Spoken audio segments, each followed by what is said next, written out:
Ma'am சொல்லுமா. தீபாவளிக்கு என்ன ஆஃபர், என்ன கிஃப்ட், ஏதாச்சும் க்ளூ கொடுக்கலாமே? தீபாவளிக்கு என்ன gift அப்படிங்கறத நான் சொல்ல மாட்டேன். அது வந்து மிகப்பெரிய சஸ்பென்ஸ். சரி, என்ன ஆஃபர் சொல்லுங்க.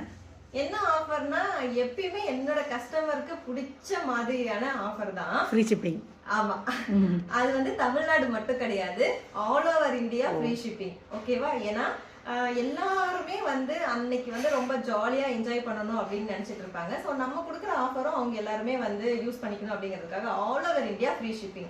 அதே மாதிரி நாம இந்த பொருள் வாங்கினாதான் இந்த கிஃப்ட் கொடுப்பேன், இந்த பொருள் வாங்கினாதான் ஃப்ரீ ஷிப்பிங் அப்படின்னு சொல்லிட்டு எப்பயுமே நம்ம ஃபெஸ்டிவல் டைம் அப்போ கொடுத்தது கிடையாது. ஸோ உங்க விருப்பத்துக்கு நம்மளோட அன்புமகள் ப்ராடக்ட்ல hair care product, skin care product, food product, அதுல உங்க பிடிச்ச ப்ராடக்ட் நீங்க எது வேணா சூஸ் பண்ணிக்கலாம். ஸோ அந்த மாதிரியான ஒரு ஆஃபர் தான் கொடுக்க போறேன்.